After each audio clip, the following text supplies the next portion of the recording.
Chers amis, frères et sœurs, bonjour. C'est toujours pour nous un plaisir de nous retrouver autour de la parole du lundi que nous lisons aujourd'hui dans 2 Rois au chapitre 19 du verset 14 au verset 19. Ézéchias prit la parole de la main des messagers et la lut. Puis, il monta à la maison de l'Éternel et la déploya devant l'Éternel, à qui il adressa cette prière. Éternel, Dieu d'Israël, assis sur les chérubins, c'est toi qui es le seul Dieu de tous les royaumes de la terre.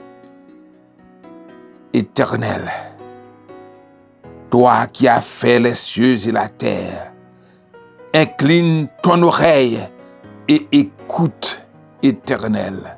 Ouvre tes yeux et regarde. Entends les paroles de Sanchérib qui a envoyé Rabshakeh pour insulter le Dieu vivant. Il est vrai, ô Éternel, que les rois d'Assyrie ont détruit les nations et ravagé leur pays, et qu'ils ont jeté leurs dieux dans le feu. Mais ce n'était point des dieux, c'était des ouvrages de mains des hommes, du bois et de la pierre, et ils les ont réduits à rien. Maintenant, Éternel notre Dieu, délivre-nous de la main de Sanchérib, et que tous les royaumes de la terre sachent que toi seul es Dieu, ô Éternel. Si nous situons le cadre de ce passage, nous trouvons le roi Ézéchias qui est en train de prier pour obtenir la protection de l'Éternel de ses ennemis, pour obtenir la délivrance de ses ennemis. Oui, dans le chapitre précédent, chapitre 18 au chapitre 17, etc., il y avait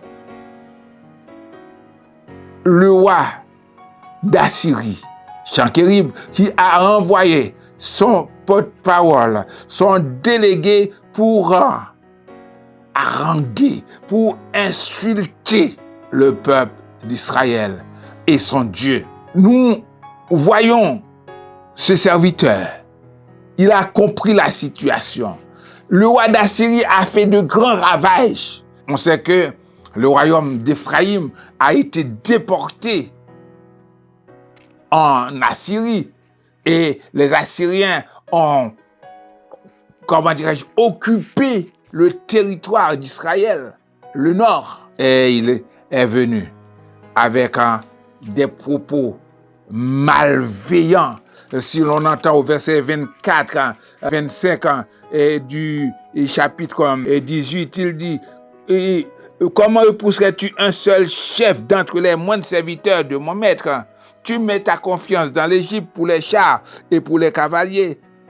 D'ailleurs, est-ce sans la volonté de l'Éternel que je suis monté contre ce lieu pour le détruire? » Il a insulté le peuple de Dieu. Le verset 22. « Peut-être direz-vous, c'est à l'Éternel, notre Dieu, que nous nous confions. Mais n'est-ce pas lui dont Ézéchias a fait disparaître les hauts lieux et les autels en disant à Juda et à Jérusalem, vous vous prosternerez devant cet autel à Jérusalem. » Il a fait comprendre que notre Dieu, le Dieu que sert Ézéchias, ne peut pas le délivrer. Mais lui, il a compris, il fallait qu'il prie. Comme l'a dit le roi Josaphat, le roi qui avait eu 3 nations contre lui, et Moab, les fils d'Ammon et les Maonites.